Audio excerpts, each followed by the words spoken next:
You're listening to Side Hustle Pro, the podcast that teaches you to build and grow a side hustle from passion project to profitable business. And I'm your host, Michele Matthews. So let's get started. Hey, welcome back to Side Hustle Pro. You're listening to episode 6, and I am thrilled to introduce today's guest, YouTube personality CeeDotCee. Whether it's recapping the latest episode of Love and Hip Hop or reviewing the hottest new music and gossip in pop culture, CeeDotCee is an all-around entertainer, and she's trailblazing across YouTube and Facebook right now with over 4 million views combined. Her hilarious videos, like her Beyonce Lemonade recap, has garnered the attention of the likes of People magazine and more. And as if her talent in front of the camera isn't already enough, she also has skills behind the camera as a videographer and editor for various artists, including Chrisette, Michele, Maya, and Kiki Palmer. If you haven't heard of C yet, I'm telling you, now is the time to become a member of the rapidly growing C Hive. Today on the show, she's breaking down how to create and build a brand as a YouTube personality. So let's get into it. Welcome to the show, C. Hey, everybody. Thank you for having me. Of course. So how are you doing? I am doing very, very well. It's a little gloomy out here in LA, but I'm going to try to make the best of it today. All right. So I thought we could start off with you telling us a little bit about your story. You know, how did you get started on YouTube? How and when did you get started? I started YouTube in '08. I think YouTube kind of surfaced maybe around '06, but I didn't get on until about '08, and I kind of saw that this was a platform to kind of be creative. I'm an only child, so I've always kind of been one to entertain myself. And when I saw that you can kind of create video and edit it and put it on this platform and people watch, and I was like, I have to get into this. So what I used to do before the vlogging style, I used to create these music videos, and they're all gone now. I've since deleted them, but it was just really a way for me to just be creative. I'm a very a creative person, at least I like to think so. And it was a way for me to stay out of trouble. So I would hear a song and kind of create my own concept for the video, and I would set up the shots, and then I would go to the computer and edit it, and it was just fun for me. So that's how I started on YouTube. That's how and when. But the videos that you see now, the more vlogging style, the more of me being a personality in front of the camera, I did that. I started that back in 2012. I was in college and studying theater, and I just kind of figured a way to kind of take what I do on the stage and put it on camera and put it on the internet. So that kind of started. That's how all that kind of started. So yeah.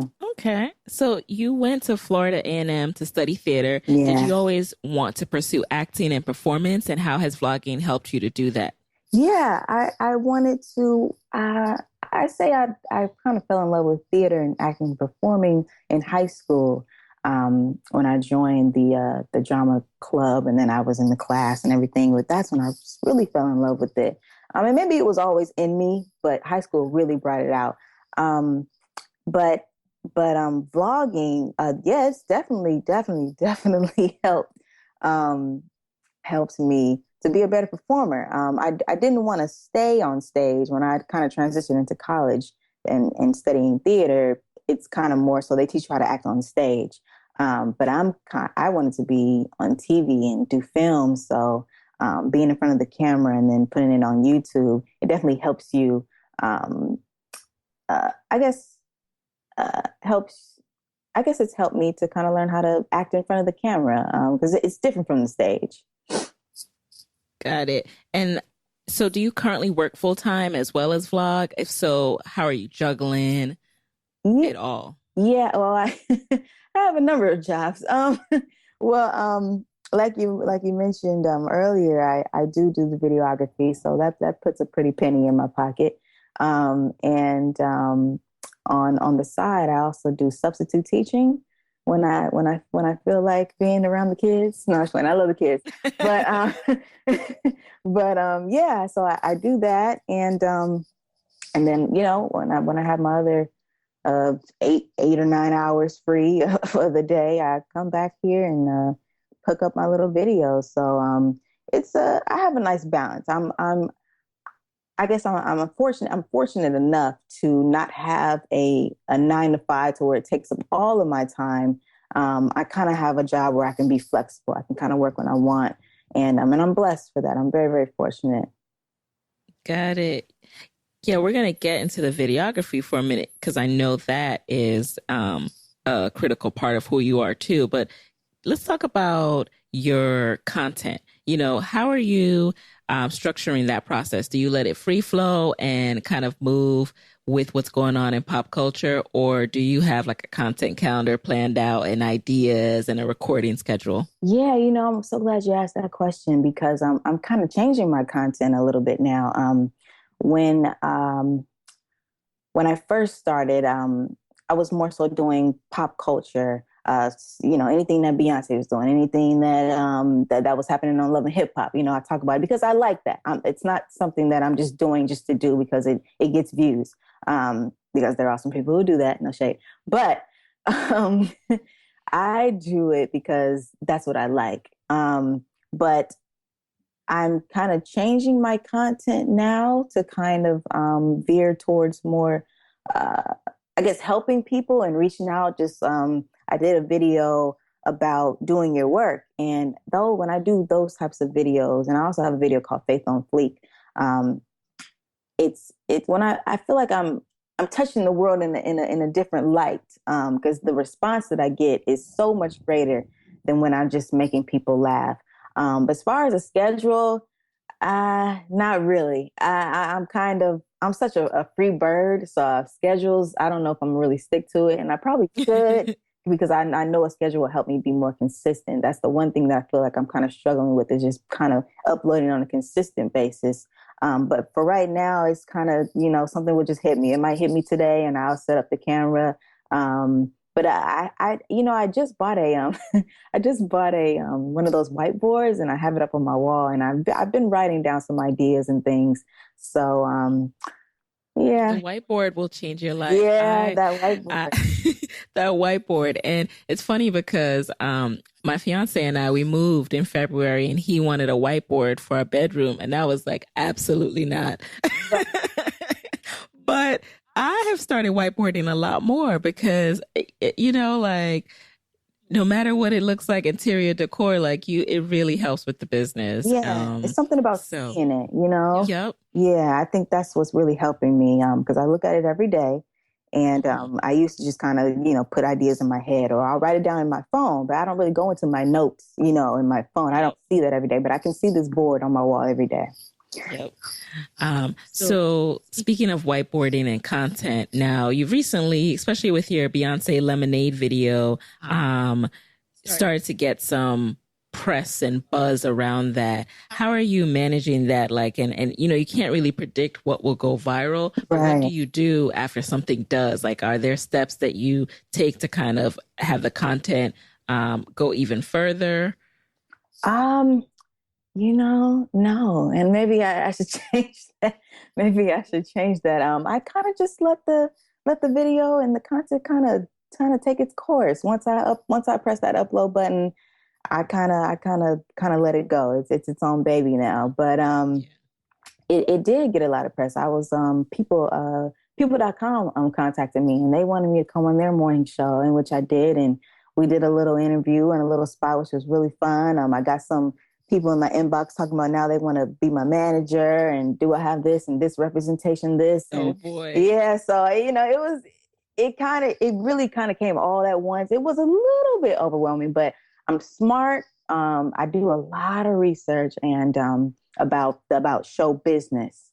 And anybody who's listening out there, if you're interested in show business, you really need to learn about the business part. That's why it's called show business. And I really spend a lot of time learning about how people will come. And, once they see you're a hot commodity, they'll come and they'll contact you. But you have to be aware of your worth. And if people just kind of want to use you because they kind of see dollar signs when they see you, And I have to take a precaution when it comes to that. So yeah. Of course. Yeah. And so let's talk a little bit about social media. Speaking of people hopping into the DMs, how has social media played a role in your, building your brand, and how do you manage keeping your content? I guess what I'm trying to say is, okay, one, what role has social media played? And then I'll get to the part two. Okay. You mean as far as me creating content and things like that? Yeah, building your brand. Oh, the number one role. I'm so big on social media.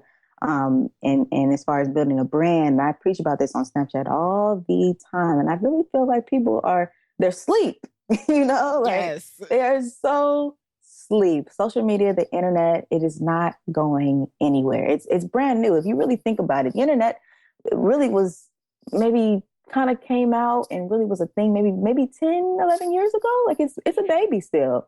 And as far as social media, that's still very brand new. Twitter is still kind of brand new. Instagram, brand new. So I'm interested to see where it goes. But as far as my content, it's at the head. It's the forefront of it. I really couldn't build anything that I have now without putting my content out there. It's and I really do believe that it's all about putting yourself out there. So Okay. yeah, you just gotta take that leap of faith. But if you use social media the right way, it really can take you in a lot of places you never thought it would. Got it.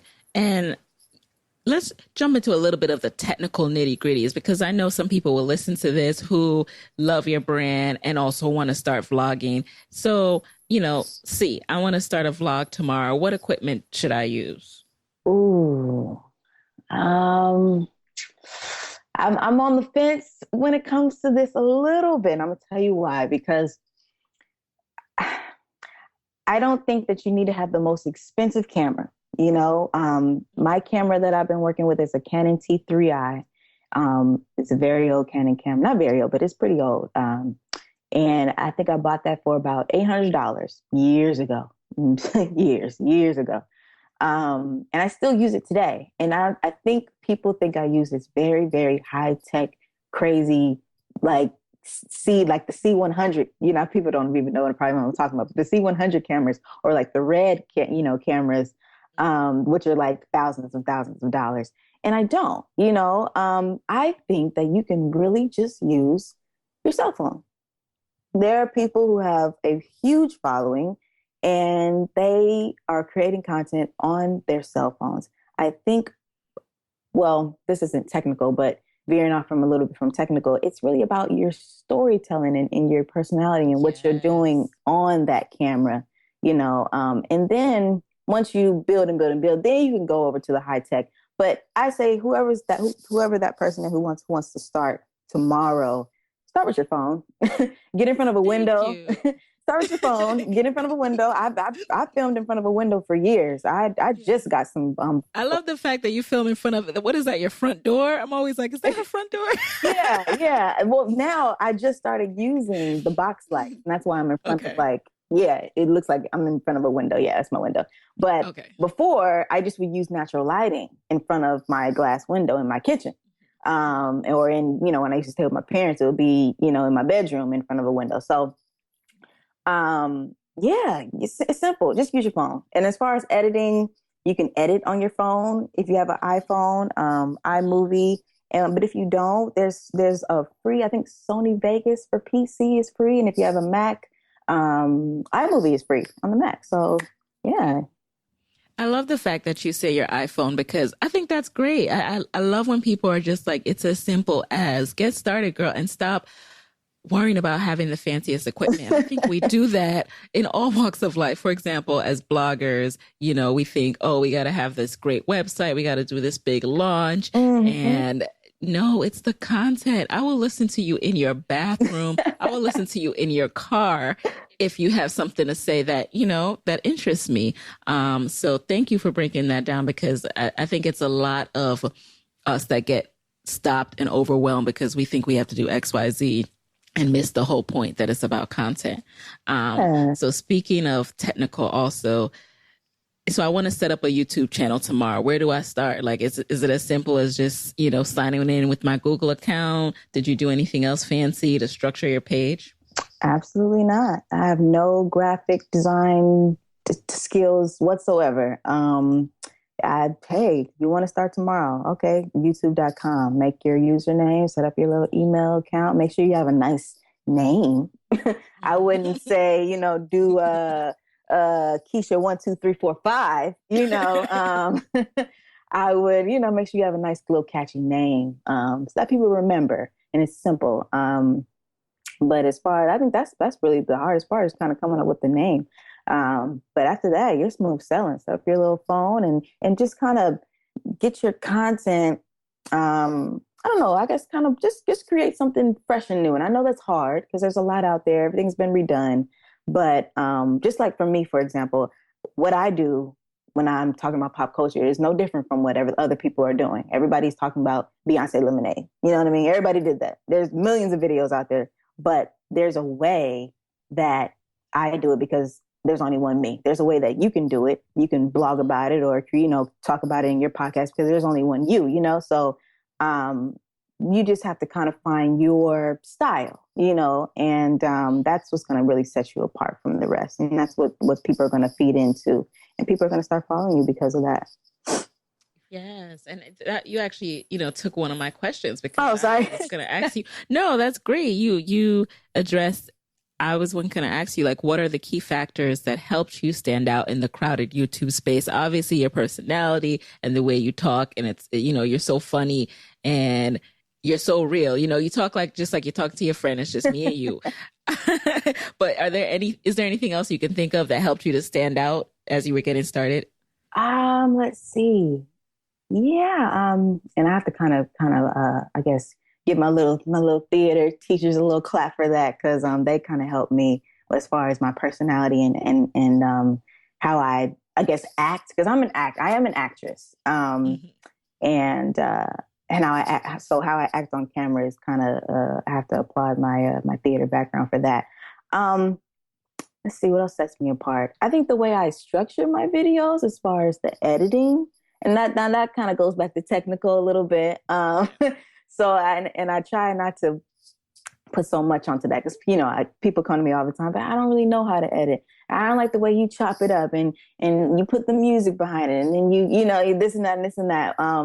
But that comes with time. That comes with practice. I didn't always edit like that, But I think those are the things that kind of set me apart, and adding a little bit of comedy. Everybody likes to laugh, I don't. People like to call me a comedian. A comedian. I don't think I am.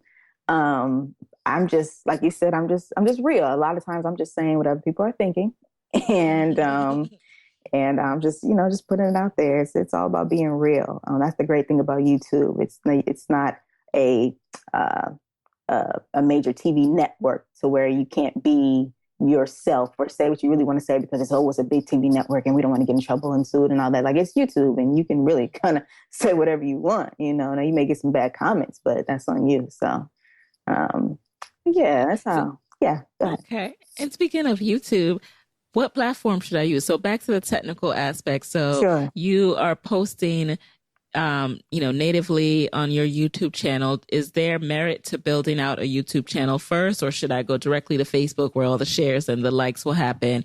Should I go directly to Instagram or Periscope? How did you decide?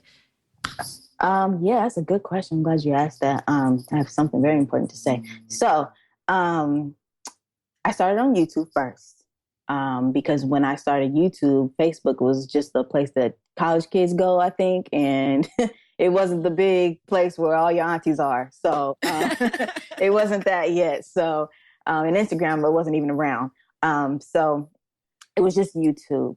But now I've started, and then when Facebook was that place where now all the aunties and grandmothers are, I started just putting my YouTube links. I created so let's go back. I created a Facebook fan page so that people can, I don't want people all on my personal because, that's for my personal, but I created a fan page. So go ahead and do that if you would like. I think that's a good idea. Facebook is a big, big, big market. So go ahead and create your fan page And then I used to just put my YouTube links onto my Facebook fan page, but I was finding that people are lazy, Nikki. Yes, so yes. People don't want to click on links. You know, and nowadays when you scroll on Facebook, a video, you see a video, it just starts automatically playing. So I kind of took that knowledge and I said, you know what?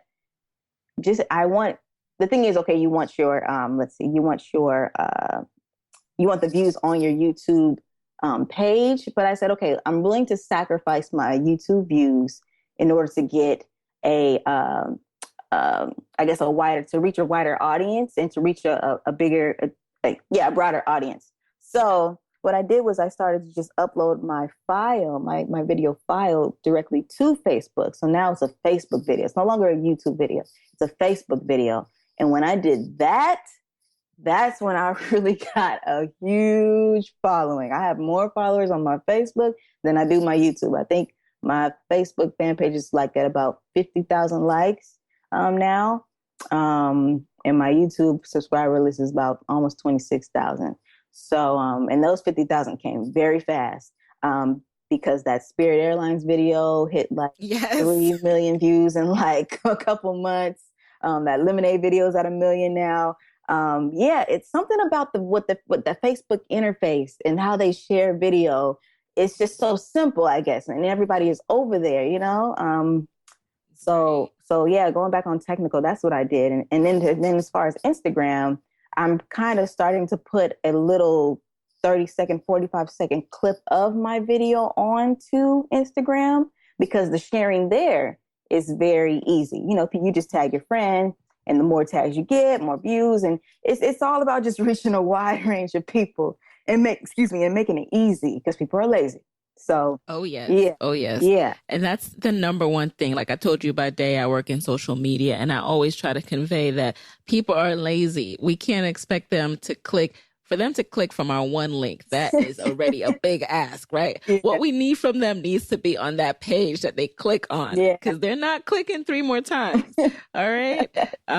So it's really interesting. And, you know, poor YouTube, like Facebook has come in and, they're not playing games. Like, But the thing about it is, I'm sorry, but the thing about it is Facebook does not have a monetization system set up yet, like YouTube does. So that's why I'm still team YouTube because those checks are nice. But Facebook, well, I think once they figure out how to do it, and I think it's coming.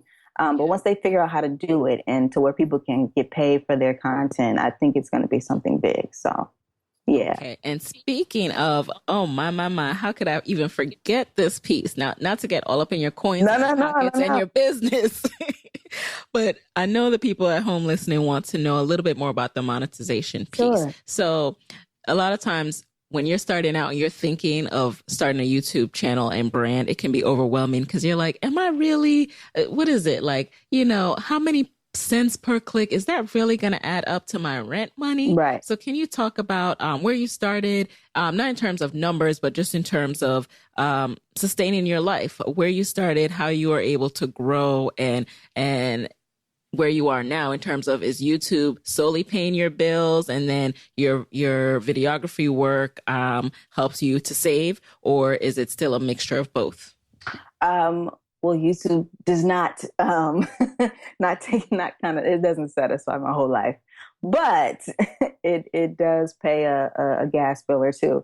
But let's see. I as far as videography, that's my I guess my meat and potatoes, as people would say. I kind of, you know, between my 3 clients. And then YouTube, it's still a work in progress. I didn't start off making money, so let's start there. And that's not what I did it for. So I don't want anybody out there listening to think that they're going to create this one video on your iPhone in front of your window and you're going to have millions of dollars because you talked about Beyonce. No, that's not how it works. But I do think if you stay consistent, the money will come. And as far as, and when I say money, there's a thing called brand deals. So a lot of the makeup gurus, they get a lot of those, the brand deals from different, um, I guess, product companies and things like that who want them to review or kind of try out their product on their channel. So that's as far as the hustle side. There are other ways from just the ads, because the ads really don't really bring in a lot of money unless you're like PewDiePie with like 17 billion subscribers or something like that, and you're doing like gaming, which I'm not a gamer.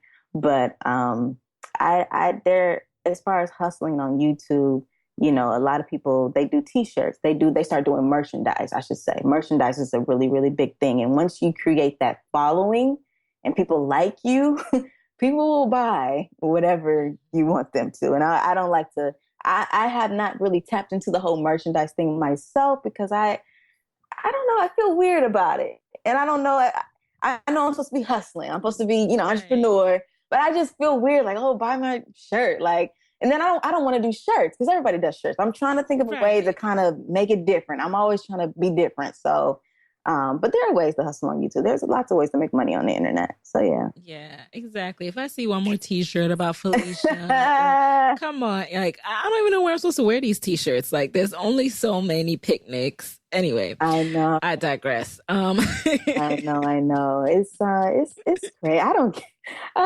I don't even maybe because I work in corporate America. I'm just like, I don't even mean to talk about people. It's just like there's only so many t-shirts. There's only so many crop tops, hoodies. Like there's only so many. But not to knock the hustle, because I do support my brothers and sisters, and I do believe in monetization and, you know, being able to offer your audience different things. So for your YouTube audience, have you ever done a call out? So you've captured some of the emails of people who are following you, or are you able to see any of that in your channel? How does that work?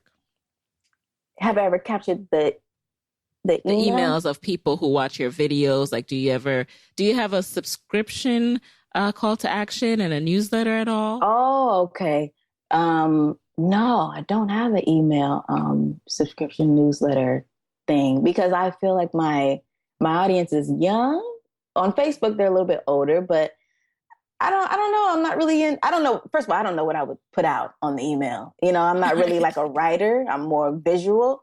But I guess I could put out my videos through email. But then again, that's what a subscription on YouTube is for. So, but at the end of my videos, I think I have a subscribe button or a subscribe on my end card. Yeah. For the channel. Yeah. I was just wondering how, what other levels you interact with people who are your fans on for now. Like, so it's primarily social and comments, you know, obviously the comments in the videos. Oh, I see. Interaction. Yeah, Snapchat has really been my main thing. Because it allows the audience to kind of see a different side of me, away from the regular YouTube setup in front of the lights and the camera and, you know, kind of being more presentational. Like when I'm on Snapchat, I'm, you know, in the kitchen, or I'm, you know, just driving. I'm just, you know, spitting thoughts, or I'm, you know, listening to music like everybody does on Snapchat. But, but yeah, that's kind of, I think Snapchat is really, it's already a big thing, but I think it's going to be even bigger. And your CeeDotSnaps for those listening at home. Yes. CeeDotSnaps on Snapchat. Okay. Yeah. So let's talk a little bit about your videography work now. We keep mentioning it. Now let's tell us about the opportunity to work with Chrisette and Kiki Palmer. How did that come about, and what's the ongoing business relationship? Okay, cool. Yeah. Well, take a wild guess. Social media. Social media has really been a big part of my life. But yeah, Instagram. I met Chrisette off of Instagram. She was promoting one of her albums and doing a little contest for her fans that if they kind of promoted the cover of the album, she was picking about 6 people to get this pizza party and this prize. And I was one of the fans. And I met her at the bowling alley, and we just started talking. I was like, I'm a graduate of Florida A&M, and I do videos, and just talking really. And so I never said like, hey, if you need work or anything like that. I'm not really that type of person, and I don't know. That's just not me. But she did end up giving me her email at the end of the party, and she told me to keep in touch with her. And so I went home and created I created a YouTube video about that day, and just kind of vlog. And I actually made it into a little rap, which I'm embarrassed. Yeah, I saw that. I'm embarrassed to kind of say that that's out there now, but I mean, it was just me being creative. And so I sent it to her, and I was like, hey, Chrisette, take a look at this. Like, I really enjoyed the party. Thank you so much. And, I just wanted you to just look at this because I really, really had a good time. So she looked at it. She wrote me back, and she was like, this is so cool. Like, do you want to be a videographer on my team? And I was like, yes. Like, when, where, like, wow. how, like, so yeah, that's how that started. And I've been rocking with her for it just passed a year in April, so we've been rocking out for a year. Kiki Palmer, I think. Well, let's see who came. Maya came next after. Not Maya came next, and I simply just asked her on Instagram. I was seeing that she was in LA a lot. I'm from LA, and I just was like, hey, if you need work, I work with Chrisette, Michele. Sometimes you got to kind of put that other name out there, you drop your names out there. I've worked with such and such and such and such, and if you need work, I'm this and that. And at first, my messages will kind of get, fade to black. She wasn't really doing anything, but then she finally responded, and she was like, oh, are you in LA? And we started to DM, and then I started to work with her, and she's awesome. And Kiki Palmer, I asked her on Twitter. Simply, just asking again. I think I got a little bit more confidence, because at first, I said I didn't want to ask Chrisette, but I'm just starting to ask. It's all about you never know. Worst they can say is no. And I just asked her, hey, if you need work, I see you do these makeup videos. I see you're trying to build your content. I can help with this. I would love to edit for this. And I originally was going to do it. I originally actually did her first video for free.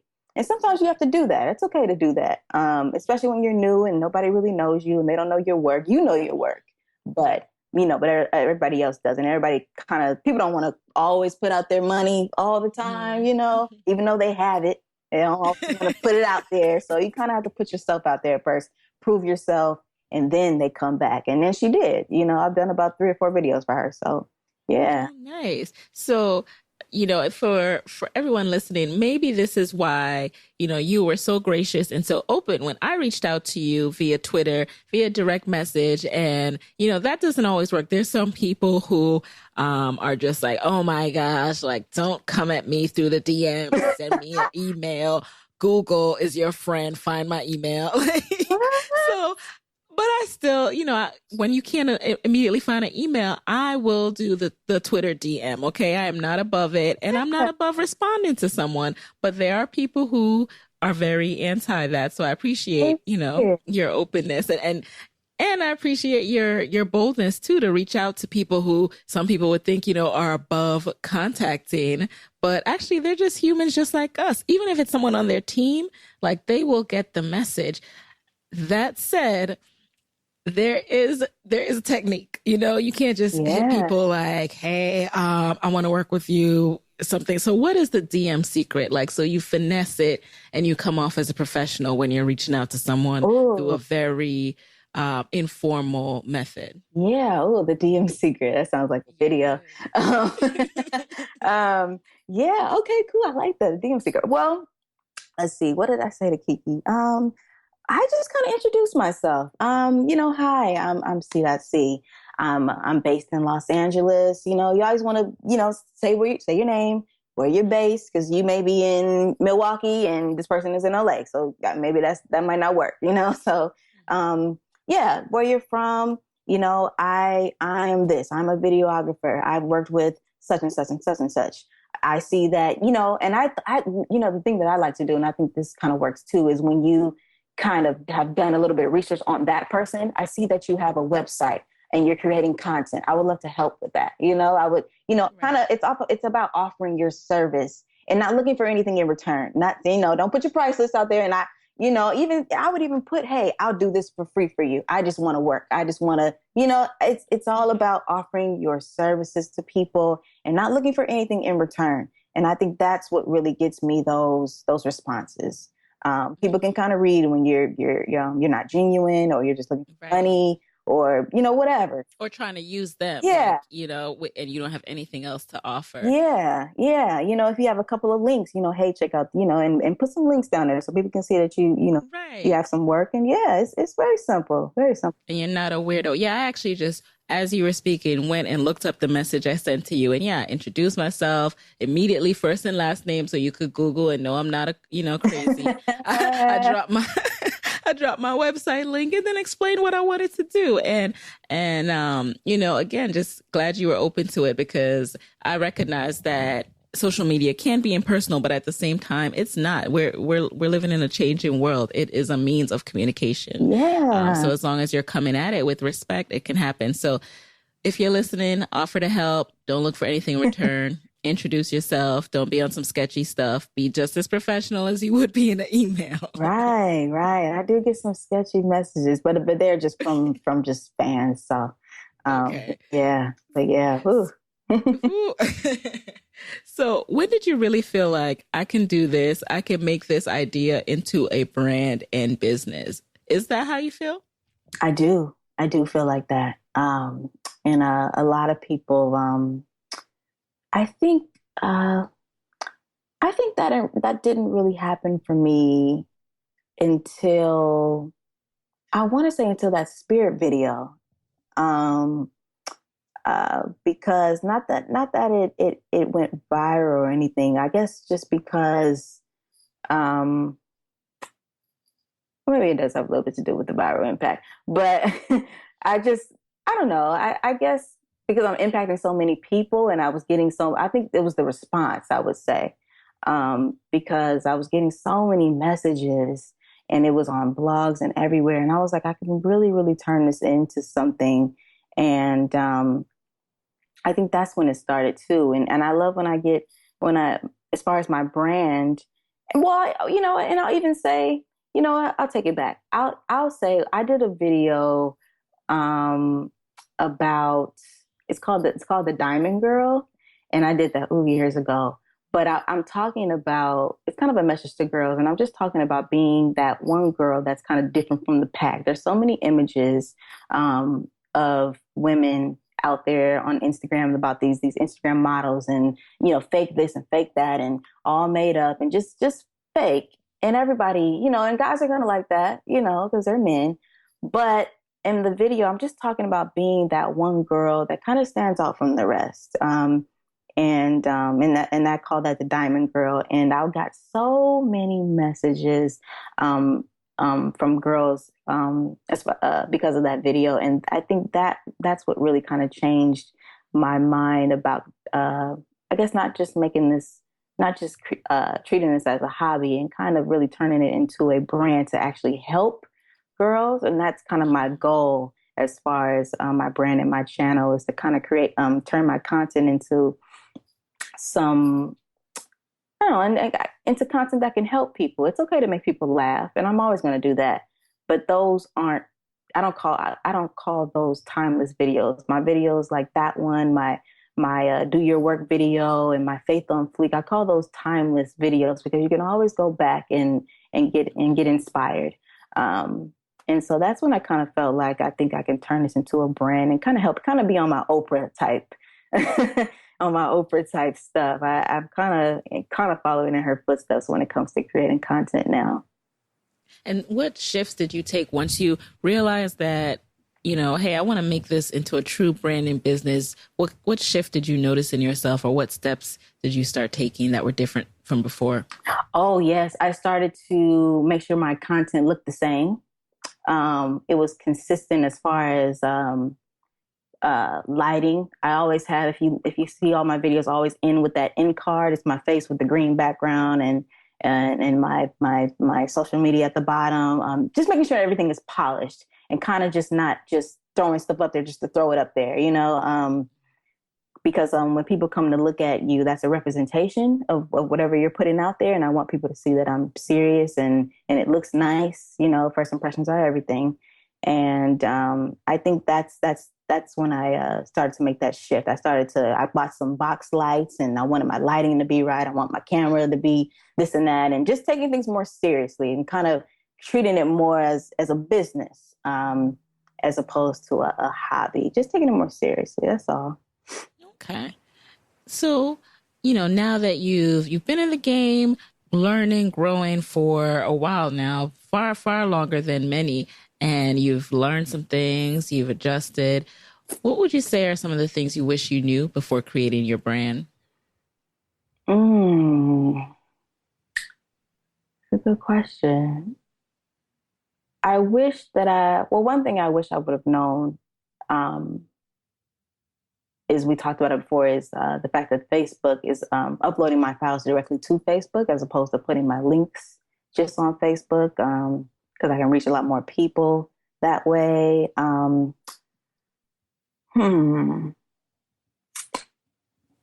What would you say has been the most challenging thing that you experienced?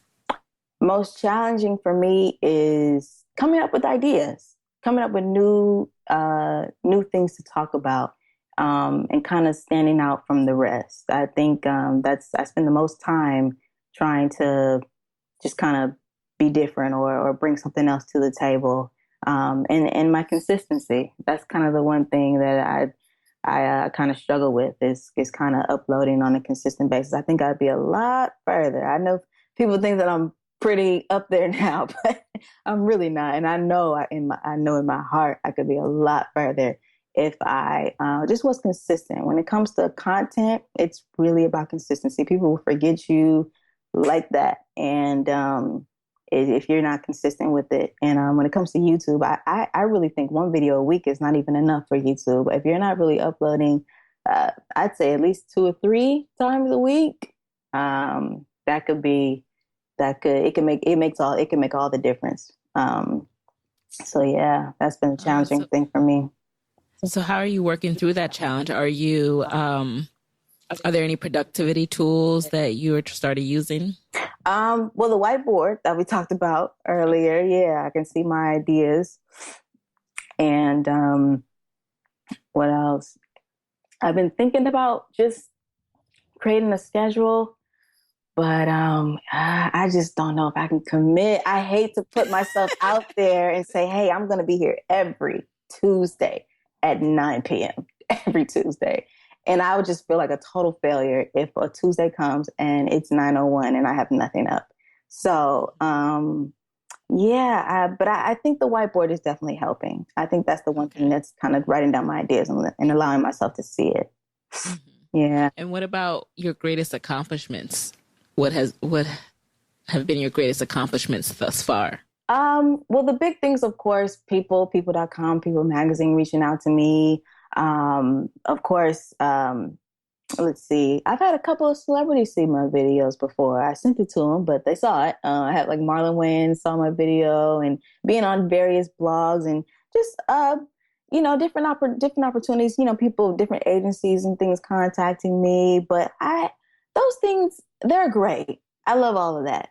But those don't really, I guess, touch me. The things that I consider successful to me or an accomplishment is when I can get those messages in my DMs or the Snapchat messages that say, I saw your video and I was feeling so down, but you uplifted me, or you made me laugh, or, I've been really sick, or I've been dealing with this, and seeing your video changed my life. And I like to get those emails. And that's when I really, really feel like I have really, really been successful in my creativity. Would you say that's also what keeps you motivated, like to keep on working when there's so much competition and let me scratch that because I don't believe in the competition myth, but what keeps you motivated when you're tired, when you're busy? Yeah, definitely. Those messages, those people. I've gotten messages from young girls and boys as young as about 10, 11 years old. and I'm well over that. So, and it's so amazing that I have, I guess, that wide range of a fan base. So some people, they just have kids. Some people, they just have like maybe the 20s, 30s, but I have like supporters who go all the way up to maybe about 60, 70 years old and as young as like 10. But they definitely, when they reach out to me and and I impact, and I'm able to impact that wide range of people, that definitely keeps me motivated. And just for myself, I'm motivated because I want more. I have not really yet reached anywhere near where I really, really, really want to be and what I really, really, really want to do. And that keeps me motivated to just keep going. I don't look at, like you said, there's no competition. It's really, I'm only in competition with myself. I know it's very cliche to say, but it's very true. That's what keeps me motivated and keeps me going because I want more, and I'm going to get there. It just takes consistency. Yeah. And no, it's not cliche at all. Like I wrote a post about this recently, and that at the end of the day, no one can be you. So if you would just be yourself, if you would just do your work, as your video explains, if you would just do your work, you're gonna win because nobody else could be CeeDotCee. No one else could be Michele. Literally no one else. Right. So if you would just do your work, your prize is waiting for you. Yeah. So I just have two last questions that I wanted to ask. Number one is, what's next for C? Man, more videos, more content. That's what's next. I have a goal. At the end of the year, I'm about at. It's not always about numbers, but it's good to set little goals. At the end of the year, I would like to have about 50,000 subscribers on YouTube. I'm at about 26 right now. But that's my goal. And I just want to keep growing. I want to really, really, really keep growing. That's my short term. My long term, what's next for me is I want to go on a CeeDotCee tour. And I want to meet all these people that have been sending me these messages and reaching out to me because I want to like see them. I mean, I see their messages, but I want to actually, see them, hug them, and interact with them in person. And my tour, I really want it to be, it's kind of like you watching a video, but just live. There's a way I want to just set it up and do it. And yeah, because I have a theater background, so it's going to be very theatrical. But yeah, that's the long-term goal. I really want to go on my own tour. For that. Yeah. I would definitely come and bring all my friends. So keep me posted on that. So are you hoping to do anything formally in acting, any like movies or auditioning? Is that part of the plan as well? Yes, definitely. That's what I use. It's the other side of that's the other side of what I use YouTube and Facebook and my video content for, is to kind of reach some producer, some director, some casting director one day, and they see my stuff and then they want me to come in. That's kind of the dream in my head. Yeah, I think that's the way to do it nowadays. When you're a creator, whether that be music, dance, writing, video, acting, whatever, you have nowadays. You need to use that social media. Like there's no reason why, you're not. And the times have changed. You don't have to take your demo tape and stand outside for 16 hours of a record company to, have somebody listen to your record. You don't have to do that. There's SoundCloud, there's YouTube. There's so many different outlets. So that's what I use it for. Yeah. That's why everything is how it is. Cause I want somebody to see. It's so smart. It's so smart. And I think it's only a matter of time. Like, look how, people came across you. I came across you. And I kind of feel like it's weird too. If you go in there, if you meet someone who's trying to be any type of creative and they don't have a space on the internet to call their own, it's kind of like, well, what do you do? Right. What are you doing? Are you serious? You're not serious at all, actually. You can't be serious. So finally, what advice do you have for women side hustlers who dream of one day, working for themselves, creating their own brand, but don't know where to start?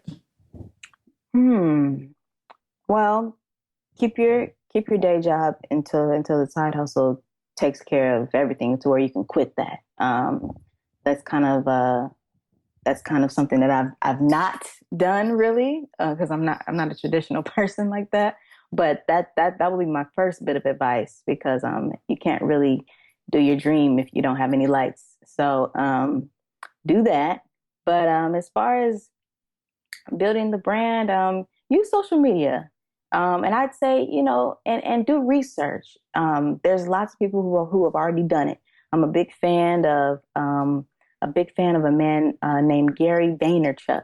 I was just watching. Oh, yes. Yeah. I'm a big fan of his. I watch his videos like every day. He says the same stuff, but I watch all his keynotes, and he's really, really, really, really helped me. So definitely do your research, because there are plenty of people who have done it before you, and you can learn from them. So yeah, that's my main advice. Boom. So there you have it. Just do your work, y'all. I really hope you enjoyed this episode as much as I did. I love talking to C. I think she's so down to earth, and she gave us a really great inside look at the making of a YouTube brand. For anyone who's ever been curious, I know I've been. So if you want to stay in touch with her and see what's next, follow her on YouTube at CeeDotCee TV or on Facebook at The C Hive. And with that, I will see you guys next week. Hey guys, thanks for listening to Side Hustle Pro. If you want to hear more from me, head on over to sidehustlepro.co/Side Hustle Corner to get my weekly Side Hustle Diaries chronicles about my own journey from passion project to profitable business. And if you want to find me online, I'm at Side Hustle Pro on Instagram, Twitter, and Facebook. Don't forget to join the Side Hustle Pro Facebook community. Go to sidehustlepro.co/mastermind. And as always, if you love the show, do me a favor and subscribe, rate, and review on iTunes. Thanks, guys. Talk to you next week.